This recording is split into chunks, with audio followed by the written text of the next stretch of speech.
This is from Pantilla in the day, Buterevu kantwalo mukisa guno kubanga tembanirizaako ku PJ the News Anchor abalungi abagala bagiye ku mireko bwentyo n'ennyongera okubebaza gyonna gyonna gye mutussaako engalo eyo gye musiiba nga mupatikana ne dunia eno kasubire nti muli maliraada sana Ssaabasajja Kabaka Ronald Mwenda Mutebi owokubiri yasimye bwatyo nalabikako eri Obuganda era ngono yagenze maaso kubanga ate alambula emirimu gy'okubanga ate baddaabiriza amasiro ge Kasubi wawe gituse wabula nga ate mukaddeke kamu omumbejja wa Buganda Katrina Sara Sangalya Mbogo nayo nakoreglo yabadde ajaguza amazaalibwa ge ng'aweza emyaka 22 egy'obukulu katumwagalize amazaalibwa amalungi tekiri kikerezi nnyo. Ate ye omukulu amanyiddwa nga Dr. Chameleon ebiva mu nkambi ye si birungi n'akamu n'akatono ddala era nga amawulire gano gatuweereddwa bagasaasaanyiziddwa omukulu amanyiddwa nga Gravity omutujju oluvanyuma lw'okubanga ate ayogerako ne Dr. Chameleon ku ssimu on a phone call for a very long time. Yes, boogeredde ddala nno ssaawa yaweze namba almost wabula nga ate Gravity omutujju yavuddeyo n'atunnyonnyola n'aga nti weewaawo twalinamu obutakkaanya ne Dr. Chameleon n'ebyo twasazeewo okubanga ate tubiza emabega ne tugaa nti bino byansi we have to move on with life n'atutegeeza nti omukulu embeera gy'alimu si nnungi ky'olina omumanya mbi ddala era nga yeetaaga essaala zammwe nagaa nti jjukira Dr. Chameleon ono y'omu ku mpagiruwaga ezikwatidde music industry ya Uganda era nga y'omu ku bagizimbidde ddala batunze music we Uganda worldwide n'agamba nti kaakati naawe nkoolera abayimbi mwenna buli omu mu kiti mwagwa okubanga ate tulaga Chameleon omukwano essaawa eno wakitegeera oba otya naye nga mbasaba mumbeererewo muyirewo omubiri kubanga tali bulungi n'akamu n'akatono ddala.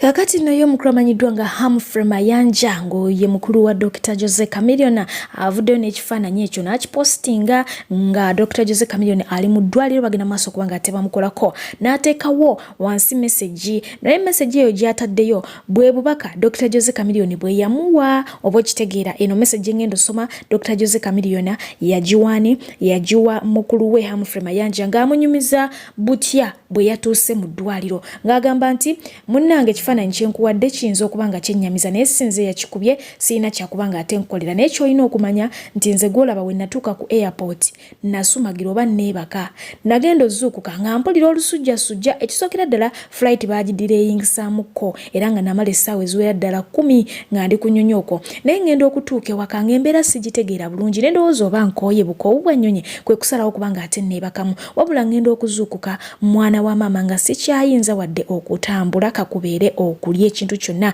anti ng'olubuto lunsalirira luntokootera buli luvannyuma lwa ddakiika 5 mukwano gwange yasalawo okubanga ate anteeka mu mmotoka nanvuga n'antwala mu ddwaliro ngenda okutuuka mu ddwaliro abasawo bagenda mu maaso okubanga ate banneekebejja embeera gye nali mpulira nali sigiwulirangako obulamu bwange bwonna banneekebejja wabula ekyennaku baatandika okunsonseka empiira embeera eyo yennyamiza nnyo lwa nsonga nti biruma nnyo oba okitegeera ate byennyinyazaamukko naye bansonseka empiira munnange ekiwejjowejjo ne bansokolamu ebintu ebikyafu ebiyitirivu ddala banzigyamu kakikya ky'oyinza okukkiriza oba obutakkiriza naye nga bwe kityo bwe kiri era nga abasawo bagenda mu maaso okumaliriza nga bagamba nti ndi waakulongoosebwa so ebyo bye bimu ku ebyo Dr. Chameleon byategeeza mukulu we Humphrey Mayanja message eyo bwetyo ya mbeera ye ey'obulwadde bwalimu wabula nga ate ne taata we yavuddeyo n'agenda maaso okubanga ate akkaatiriza ku mbeera eno agamba nti mutabani we amaze akabanga akaweerako ddala nga alina obuzibu mu lubuto era taata n'ayongerako n'agamba nti mutabani we abadde nga akola naye ng'akolera mu mbeera eyo ey'obulumi ng'ekintu kikola kimuwera ennemba naye nga katongera okubanga ate munange tumuteeka mu ssaala zaffe tulabe nti munange Mungu amuwa chansi endala.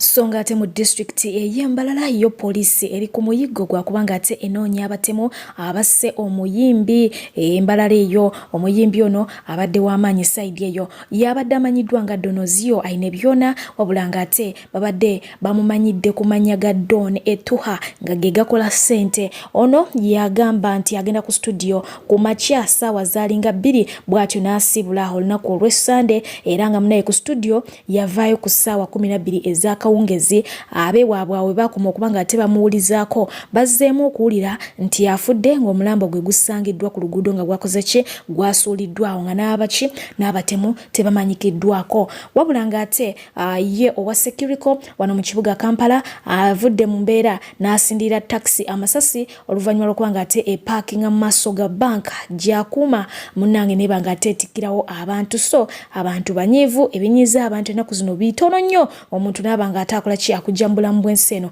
bw'ati ajabizza emipiira ate ye omuvubuka eyabadde yeefudde Hajat era bw'atyo n'ayambalira ddala nga ba Hajat n'atembeya obummonde mu mukwano akeda poliisi emukutte Eric Ogwang atemera mu gy'obukulu 18 yategeezezza nti kino yakikoze ng'ayagala KCCA ereme kumukwata kubanga yakizuula nti abakazi tebakwatibwa nnyo. Mukadeke kamu minisita avunaanyizibwa ku nsonga z'omunda mu ggwanga Meja General Kahinda Otafire yayongedde okuttaanya ku nsonga ya Bungereza okubanga ate balabula oba etulabula. Ono yategeezezza nti okulabula okwakoleddwa eggwanga lya Bungereza ku bulumbaganyi obuyinza okukolebwa ku Uganda n'agamba nti si kipya gye bali kubanga gavumenti yali yakimanyaako dda okuva mu bakessi baayo wamu n'ebitongole by'okwerinda nti era kino gavumenti ya Bungereza kye yakoze kwabadde kukakasa bukakasa nti ab'ebyokwerinda b'eggwanga lya Uganda bali ku mudido oba kye baali bayogera kyali kituufu. Mukadeke kamu omukramanyiddwa nga Yoweri Kaguta Museveni azzeemu okujjukiza bannayuganda nti talina kyamaanyi kyanoonya ku bwa pulezidenti wabula aliwo ku lwa bulungi bwa bannayuganda. Museveni agamba nti takyanoonya nsimbi kubanga buli kimu kyayagala asobola okukifuna ng'ali wuwe kuba alina enteze era nga talina kyafuna mu gavumenti. Ono ayongeddeko nti okuva ku ntandikwa nga balwanyisa gavumenti ya Idi Amin Dada yali talina kyanoonya ku lulwe ng'omuntu wabula nga byonna yakola oba byakola yabikola ku lwansi ye Uganda. Okwogera bino abadde oyamu mu kunoonyeza munna NRM Samuel Engola Junior Kalulu. Mukadeke kamu mwennyini ono yavuddeyo n'agenda mu maaso okubanga ate yeemulugunya kuzimu ku nguudo mu ggwanga lya Uganda era ng'ono yagambye nti abakola oluguudo lwa Maram olw'Ekatugo abange mukola luguudo oba kifo mwe bawugira. Bw'okola oluguudo nga teruyina myala oluguudo lujja kufuuka swimming pool ng'enkuba etonnye. Singa kinaabaawo oyo yenna eyeenyigidde mu kulukola anandaba akanfaamu. Bw'atyo bwe yeemulugunyiza oluvannyuma lw'okubanga ate ayitirako ku luguudo olwo. So nga ate ye President wa South Sudan General Salva Kiir alangiridde nti omwaka ogujja gavumenti ye egenda kutegeka akalulu k'obwa pulezidenti nga kano ke kamu ku bubonero obwoleka nga ye ne banne bwe bali abeteefuteefu okutema empenda ezireeta emirembe mu ggwanga eryo. Salva Kiir abadde pulezidenti w'eggwanga lya South Sudan okuva lwe baafuna obwetwaze mu mwaka gwa 2011 era nga ye yekka akyesowoddeyo oba akyavuddeyo mu kalulu kano.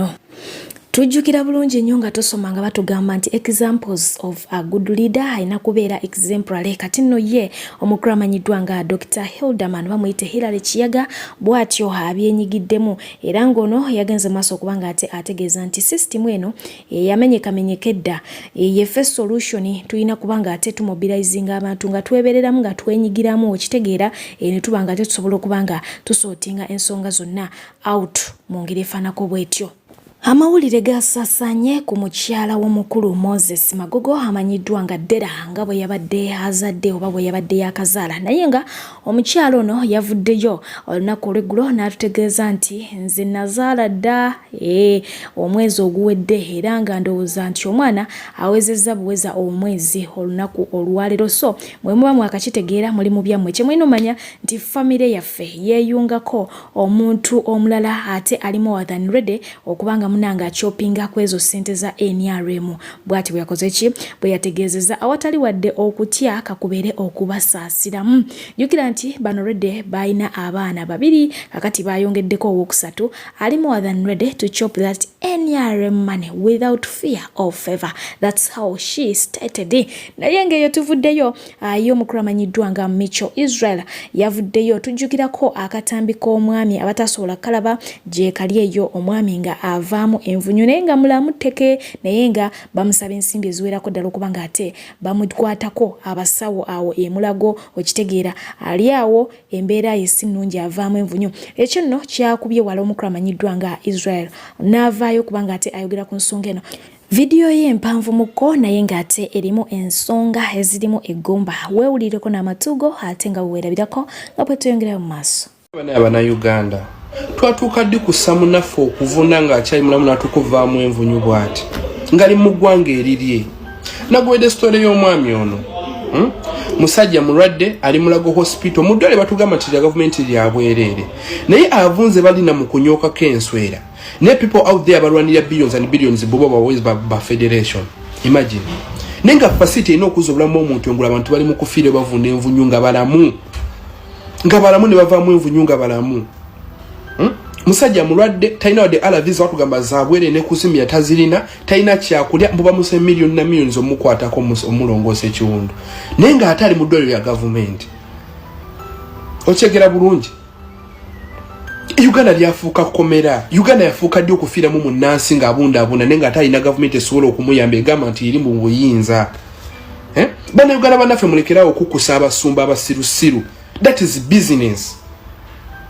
Ubo ine ekimu eky'ekumi mitwalo kumi genda e Mulago gabira abantu bano mutwalo Mukama agenda kuwa omusaba kusabira essaala muzije kukananirani mugwa mu bisoto omusajja akanya kubazimba mu nnyumba gorofa multi-million mansion agizimbira mukazi nemwe abana kumusula mu nyumba ya mitwalo esatu era mugendayo ne mugamba y'omusumba kubanga bo basoma psychology bamanyi ng'ejo bakwatamu obwongo nti tuli basiru. Tuli basiru kale wabanga gwe mugamba nti nsimu abamu asenta akolawa talina gy'akola azijjamu mwasabiriza mmwe ne kwata emitwalo gy'oku migendo we bana abantu bawe mutwalo we bagenda okusabira essaala. Uganda wano we yatuuka lawyer asalira omuntu omusango gy'ataabadde n'atuuka n'okutta omuti olukusa aluyina afuna millions 10 okwambuka naye omusawo alwana okuza obulamu bw'omuntu engulu afuna emitwalo 8 oluusi obutajja. Omusomesa asomesa emiti gy'enki emito afuna emitwalo 3 empya tulina ku 12 mu mwezi afuna millions 3 n'okwambuka gula allowances n'emmotoka ne security. Omusirikale alina emmundu esobola okutta abantu 10 afuna emitwalo 2 kyokka atakuuma kawumbi kikyoba osuubira. Abagwira babayise ba investors bali mu nsi yaffe bakozesa abaana abannayuganda babawa 10,000 mu bikajjo mu mucere mu kusima omusenyu negwe mu nsi gy'oli egy'owanga osobola okukozesa munnansi waayo tosobola. Kigeza tuli badde mu nsi y'ewaffe nze I rather be a slave mu nsi etali y'ewaffe than okubeera slave mu nsi y'ewaffe. Oba munfuna bulungi Munnayuganda munaffe yatuuka ati okuvundya mu facility ya gavumenti egambibwa nti eri free. Eri free kyatuuka ddi kulinessa bwe tunayogera kunga mugamba nti twogera nnyo bwe kikyotalaba gwoza bameka abali abamufaanana abataze mu kamera batafunye muntu abapositinga ku bantu kubalaba muli mu kukusa abasumba bapastors namwe mugende mukole mulekerawo okusabiriza abantu namwe abantu bebasabiriza muli basiru busiru muli nga abatategeera gumanyi lwaki abayita ndiga lwasonga endiga ne ogisala tevaamu ddoboozi bameka abali bawuddeko endiga nga bagisala nevaamu eddoboozi nekaaba endiga tekaaba terajana teyomba tewakanya tekola kintu kyonna eri awo. People dying mukanya kukusa basumba buli lunaku kyokka ate omwavu yawo omugagga kwate emitwalo gy'okumigenda e Mulago weewana abantu mutwalo bannange Uganda yankera sijja kulima ndowooza abantu baludde obuluzi bukujjako kigambo kya motherland part of Africa bakijjako. Nze nere Uganda nennema nensibibwa nembulwa ekyokulya nembeera ku street nenemokola ka business n'akamu nenzija mu nsi engwira mukabanga Katonda endaba omukisa ne achieving ebintu ebinene bwe biki nawe gy'oli wekiri kati where is the motherland yenendeze Uganda yange yannema oba kitegeera. So bantu bange tuzuukuke tusobole okuyambako bannaffe kwata akatwalo k'oboyise ogenda okawe ne gavumenti yaffe terina kyegenda tuyamba basawo tebaliyo mu ddwaliro abalwadde bafa abakazi bazaala nga bafa nga bazaala enguudo mbi zijjamu abakazi embuto ebyuma bifu abantu bakuba eddagala effu enguzi nnyingi mu ddwaliro okufuna consultation olina okusasula ssente empitirivu mu ddwaliro lya gavumenti bakulepingira omwana n'okubira poliisi okujja okukunona ewaka ate kusaba emitwalo 2 mbusimanya ate ga mafuta bakubyeko 10 omubbiza zibye mu nyumba poliisi kusaba emitwalo 3 ga mafuta kani obuzogenda zijja wateba basasula Cheba basasula bwe kimu kyonna it is all about money Uganda mulwanye ne kyaliwo poliisi oli bakwata mbato okuva emitwalo 10 eringa ebawoze oba kitegera bulungi there is no what they call law amateeka gategakola ku bagaga gakola ku banaku n'abaavu you guys twandiza okuse sijja kubalimba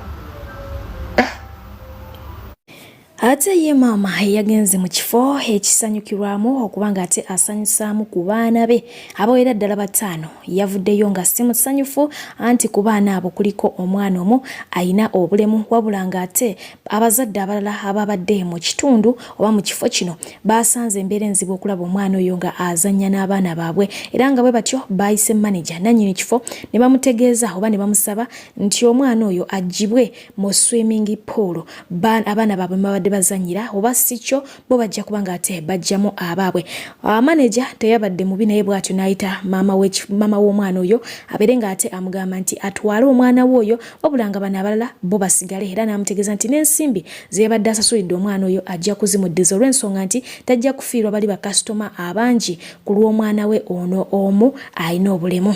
Take my child out of the pool. What are you going to sort? After telling me that I get a refund because what? Because my child is not like others?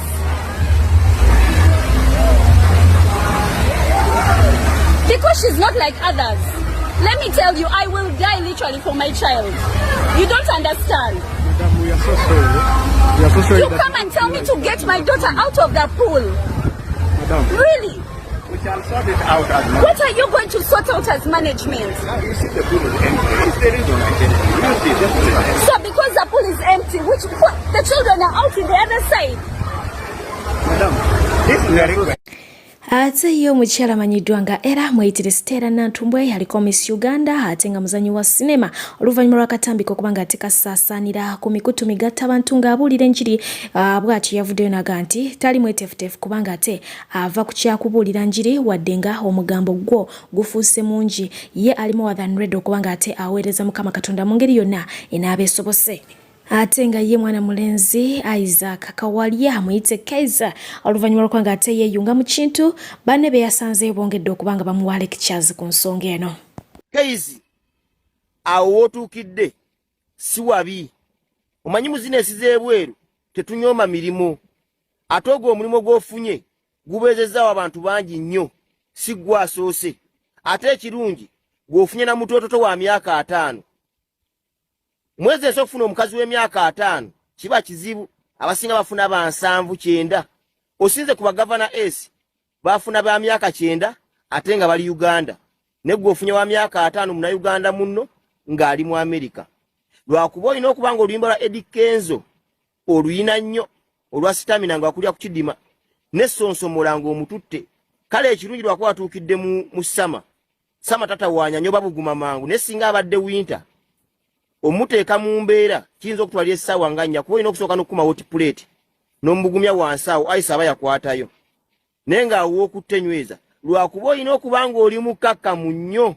ng'ate oli muwulize nnyo ng'empala olina okukeera n'ozooza olina okukeera okusiimula ennyumba okuwaata emmere bino byebaddemu e Uganda nti oli sereebu eno tewaba sereebu kanya kiwato tewali koowa omukazi ne wakubira nagamba Kaiyz oli muto ivaayo neetaaga olina okuyingira n'okikola kyova agambye nti sonsomola lwakuba baba wawonya abakadde b'e Dubai nabo babadde bakucunya nnyo buli wojja wawonya abakadde b'e Dubai kuba bo bavaako kkona njala na bigambo ne kati oyo olina okweyisa obulungi ofune obupapula muganda wange naye nga congratulations ow'emyaka 5 si mubi nnyo lwakuba oyo waanaggoba oyinza okumaliza ogudde mu wa 8 kuba babeerako airport nga balinze bajja Yo mukuru amanyiddwa ngo Mubi Masembe ngono naye yali akozeko ku TV era nga yemanyiddwa nga bukedde ngera naye yagenda ku kyeyo yavuddeyo n'abeera nga ate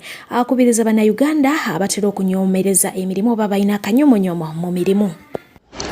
Mbalamusizaako bassebo ne bannyabo amannya nze Masembe Erimiya bampita omuli Masembe. Olunaku olwaleero nkoze vidiyo eno nga njagala ndage mwena abantu gye musinzidde okundaba nti tonyoomanga mulimu. Oli osobola okusanga omuntu ng'ayoza ebintu nga bondaba awo wenjoza ebintu nebiteeka mu dishwasher n'ebyoza nekola bekyanga nkola mu restaurant nga ninawe nkola n'onyooma omulimu. Mbagamba bassebo ne bannyabo tonyoomanga mulimu n'oba oyinza nusu 1,200-5 guba mulimu. Kasoba ng'osobola okulabirira ng'osobola okulabirira abantu ng'osobola okwerabirira. Yenna omuntu ali eyo ng'ondaba njagala okkirize omulimu gw'olina ogwo okusaawa eno toguzalawa bw'oba olina omulimu. Atalina mulimu tonyooma mulimu kubanga omulimu gw'onyooma ate gw'ojja ovaako ate ofune omulala. Nti buli mulimu gusoboka ate buli mulimu gusobola ovaamu ebirungi by'oyagala. Nti olina omulimu gw'okola ate osobola okufunawo omukwana ate gukutwala ku mulimu omulala. Tekitegeeza mbu naayoza ebintu nti bya restaurant oba omuntu ayoza ebintu akola kimbo omunyooma mbu oba omuntu avuga ekigaali omuntu akola ki kyonna. Ekitundu ekisooka njagadde okulaga tonyooma mulimu gwonna. Ate ye Masolo kwena mwayitire Bad Black tukimanyi bulungi nnyo nti ono maama era ng'alina abaana abawererako ddala yasobulanga mu baana abo ayinayo omwana gwe yazaalira omwami. Jjukira nti abaana be bataata baki banjawulo wabulanga ensonga za DNA ezitabuse yavuddeyo n'agenda maaso kubanga ategeeza nti abaami abatasasula school fees abata abaana buyambi temwetantala kubanga musaba DNA n'agamba kati nga bano bakimuswaga mwe mukolegwa kubanga ate mutunda matoffaali gammwe. Ensonga DNA eyongedde okutabuka era ng'ekutte akati wansi ne waggulu. Wenjogera mu ggwanga erya Nigeria omuvubuka omuto yafudde oluvannyuma kukizuula nti mukazi we yabadde amukiitingako n'omwami omulala era nga bino yabisanze ku mukutu gwa mukyala we ogwa Snapchat. Bw'atyo n'asalawo kubanga ate atwala omwana ku DNA results olwakomyewo ne bamugamba nti omwana si we awo wennyini we yakomye okutegeera oluvannyuma kufuna attack eyamuviddeko kubanga ate afa. Star Favour Uganda, kampani akakasibwa gavumenti mu kutwala abantu ebweru beetaaga abalenzi n'abawala okukola emirimu gy'obwa security guard, cargo handlers, cleaners, okukola ku bisaawe by'ennyonyi mu ggwanga lya Dubai ne Qatar. Osasula omaze kulabako visa. Beetaaga ne ba housemaids okukola mu ggwanga lya Saudi Arabia. Gwe housemaid bakuwa passport ya bwereere, visa ya bwereere ne air ticket ya bwereere. Gwe housemaid olina okuba ng'ova ku myaka 21 paka 35. Okumanya ebisingawo kuba ku nnamba noti 764 174 527 oba noti 74 noti 672 684. Ekyenjawulo ku Star Favour Uganda Limited osasula ng'omaze kulaba ku visa ng'ekuli mu ngalo. Ye mwana mulenzi w'ebinyanyanyanya olunaku olwaleero ayisa mukono mu maaso kubanga ate yeebaza Mukama Katonda olw'ekirabo eky'obulamu ng'ajaguza amazaalibwa ge. Yasasuna Beni katukwagaliza amazaalibwa malungi ate nga ye mwana muwala amanyiddwa nga Proce from Baghdad agamba nti ayagaliza chaliwe sweetheart we amanyiddwa nga Josephine okuva Saudi Arabia. Amazaalibwa mafufu Kamala, happy birthday darling. That message evudde wa Proce e Baghdad era kubanga ate mbalekera wano abakyala nga bavuddeyo kubanga ate munange bewozaako ku nsonga ya DNA ekikutte wansi ne waggulu nabo balina endowooza zaabwe boogera lwaki bakola bye bakola, lwaki bazaala abaana ebbali, kiki ekibibaleetera, lwaki kiri bwe kityo. Anyways beera nga ate obeewulirako abamu ku abasodde kubanga ate bavaayo okwogera. Nkwagala nnyo weekuumireko weraba. Bannanga bakyala twalumbiddwa ekizibu kya DNA mu maka gaffe. Abaami mu kudduka bagende bakebera abaana. Results ne zivaayo ne bagamba mbu omwana si wuwe. N'otandika okwebuuza olubuto nalonywa amazzi nga nawe mwennyini bw'ojjukira muntu olina musajja mulala yina gwe weebaka naye. Ne results ne zigenda ne zijja ne bagamba nti omwana si wa mwami. N'otandika okwebuuza kati olubuto nalugjawa. Temunnakiraba nti naffe abakyala tusaanye batuggyeko tests. Tubanga abasawo batusiba abaana mu malwaliro. Abasawo mu malwaliro bakyusa abaana baffe. Bali babeerayo nga banoonya baana balenzi. Gwe n'ozaala omwana ne bakuwaamu omuwala. Bino ebintu bizenga mu biraba. So kati gwe obufuba obusobola n'okyankalana naye nga nawe mwennyini omwana gwe baakuwanga teyali buwo. Ng'omwana yali baamukyusa mu ddwaliro.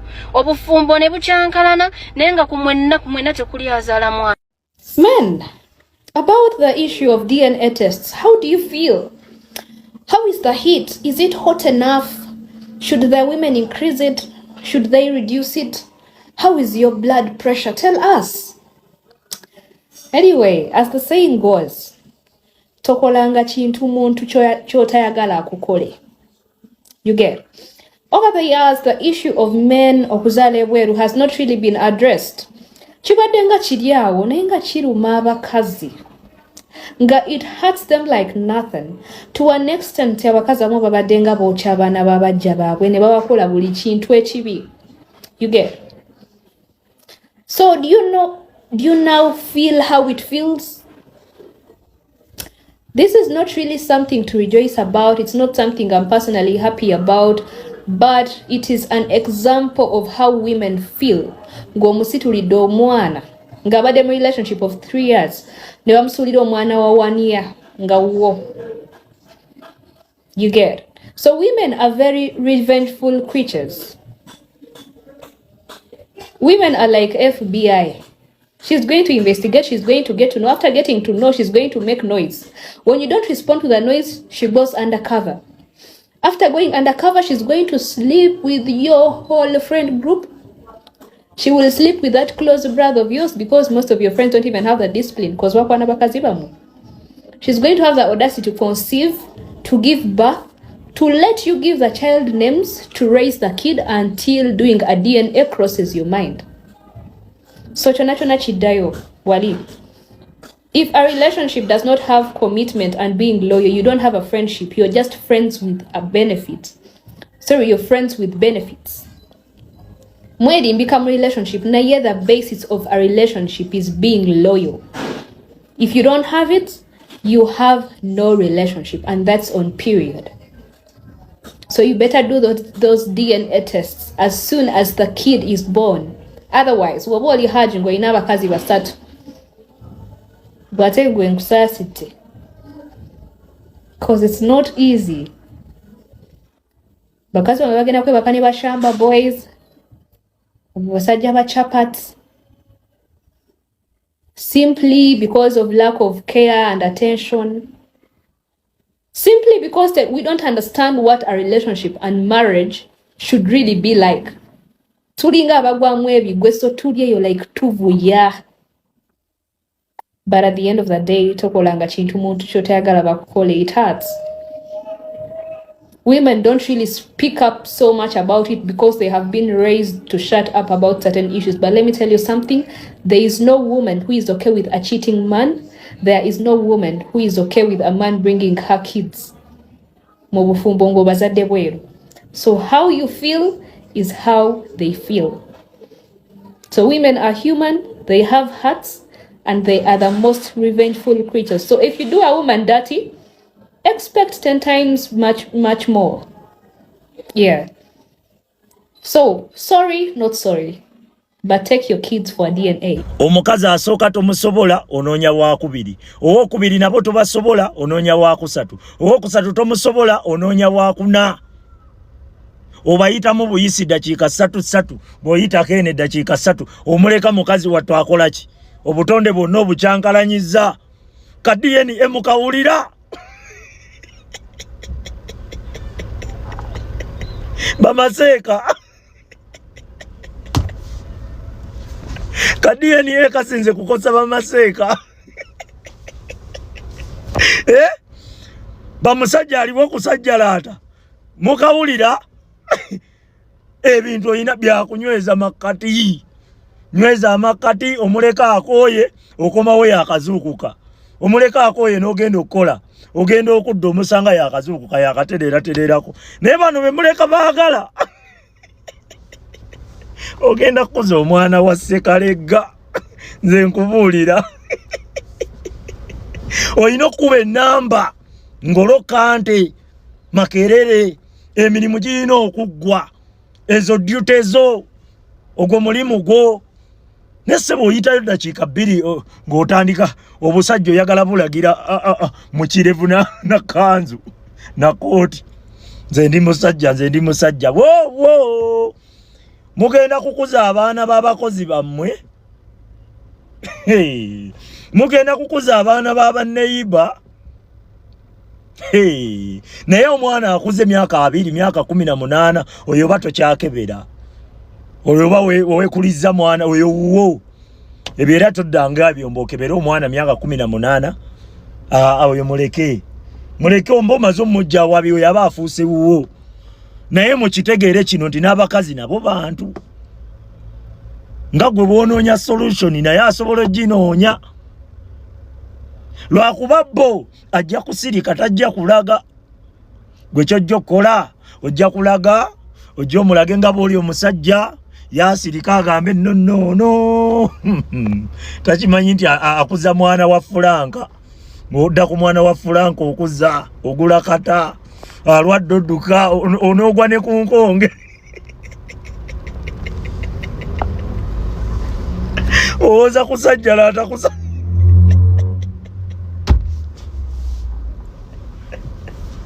mwetereze